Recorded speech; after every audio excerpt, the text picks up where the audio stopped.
tahun ini kira-kira ada apa sih Mbak? Maksudnya ada job kah atau gimana gitu? Di akhir tahun kalau aku pribadi kalau single belum. Yang Manis Manja juga karena kemarin waktu pandemi itu sudah ngeluarin single, tapi karena pandemi jadi kegiatan kita untuk promo ke radio dan lain sebagainya itu agak tertunda. Jadi mungkin di tahun depan ini semoga pandeminya udah, tapi sekarang agak-agak ganas lagi ya. Mudah-mudahan nanti kalau udah agak-agak aman, kita mau jalanin dulu promo untuk single dari Manis Manja tuh. Oh gitu. Artinya Manis Manja Group kembali lagi Mbak, bisa bilang seperti itu? Dibilang kembali lagi sih, kalau kembali kan berarti sempat ngilang ya. Sebetulnya kita tuh hampir setiap tahun sih ada aja single karena mungkin sarana untuk mempromosikannya itu di TV kita kurang dapat kesempatan, sehingga mungkin orang masyarakat kadang nggak tahu oh Manis Manja ada lagu baru ya, padahal sebetulnya ada single baru Manis Manja. Oh gitu. Semua masih ada atau personil lengkap atau ada Personilnya yang 4, masih personil yang dulu. Dulu kan awalnya 5, Iya. terus tahun 97 dari Scarlina itu mengundurkan diri, akhirnya kita berempat sampai sekarang formasinya masih berempat seperti awal kita dibentuk gitu. Jadi terus habis gitu kemarin aku juga kan konsen karena anak-anak kan kuliah masih di rumah ya. Anakku yang kecil si Sherin, dia yang di kedokteran Unpad, dia tuh kan sibuk banget, jadi aku memang meninggalkan rumah itu juga takut nggak bisa, karena saking sibuknya dia kadang untuk makan aja nggak ada waktu gitu, jadi sehingga terus harus diketok ke kamar, diantarin ke kamar, nih makan dulu karena dia saking tugas belajar gitu. Jadi aku Tapi semua baru berijab nih, ada perubahan lagu nggak? Lainnya? lagu sih enggak, hanya mungkin disesuaikan juga musiknya, nggak yang terlalu up yang gimana gitu ya, disesuaikan juga lah dengan berhijab ini. Kan hijab sekarang juga udah pada udah fashion ya, udah modis gitu, tapi tetap ada umur kita juga nggak mungkin lagu-lagu yang kita harus kurangkan yang gimana semua disesuaikan. Tapi ada yang pandemi ini terkendala nggak sih antar komunikasi, pertemuan antar personil lainnya? Kendala sih enggak, hanya untuk ketemu fisik gitu. Memang kan ya masing-masing orang beda-beda, rasa ketakutan terhadap pandemi ini kan beda-beda ya.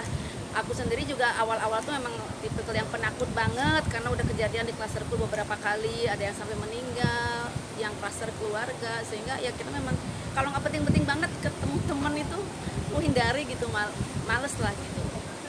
oh gitu. Terus Mbak ini sekarang gimana Mbak? Istilahnya klaster keluarga itu dari keluarga terdekat Mbak atau gimana Mbak? Klaster keluarga maksudnya di dalam klasterku ada yang suami istri pada COVID, yang mereka mungkin dari awalnya dari suami yang kerja di kantor kan, balik ke rumah akhirnya keluarganya pada terjangkit semua. Nah dari situ kan kita jadi jadi membuat kita lebih berhati-hati bahwa benar loh virus itu ada dan benar bisa menularkan pada keluarga kita gitu. Mbak, ini resolusi tahun 2021 nih apa nih Mbak ini? Apakah pendamping hidup lagi mau dicari atau gimana nih Mbak ini? Kayaknya kalau ditanya itu bosen ya, maksudnya aku nggak mau pakai target-target deh. Yang jelas aku ada ataupun nggak ada suami, yang jelas aku kepengen di rumah itu dengan anak-anak membuat suasana nyaman gitu. Alhamdulillah selama ini tidak ada komplain dari anak-anak. Mau ada atau nggak ada pendamping, anak-anak itu udah cukup bahagia dengan ada mamahnya yang selalu ada, apapun keinginan kebutuhan mereka, insya Allah alhamdulillah mamanya bisa mengcover semua. Jadi nggak masalah untuk mencari pendamping hidup ya? Dibilang nggak mencari tapi tidak yang harus ada target tahun depan atau gimana enggak. Oh gitu. Berarti udah ada yang dekat dong Mbak?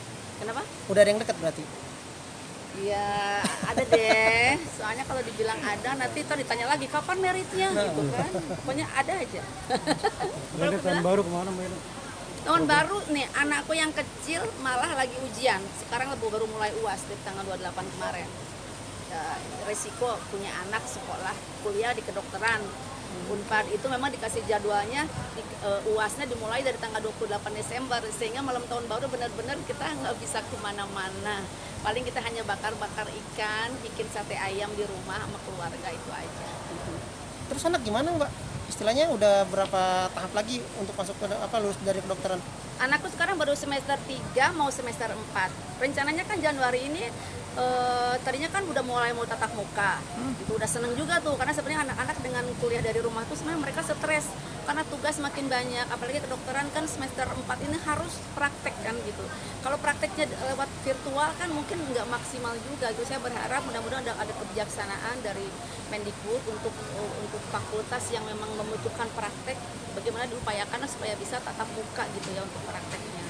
Artinya anak terbebani Mbak, bisa bilang seperti itu Mbak ya?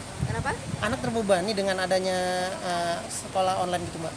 Iya, saya ngelihatnya aja ikutan stres, pusing gimana yang ngejalanin gitu.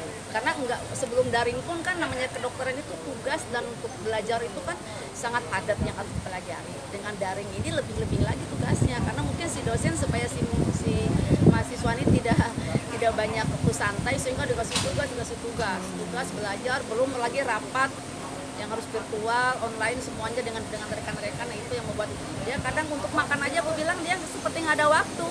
Jadi kadang mah tolong makan bawa ke atas, akhirnya aku yang bawain ke atas, bawain ke kamarnya. Jadi di sela-sela waktu istirahat dia makan, setelah itu udah dia konsen lagi ke depan laptopnya itu.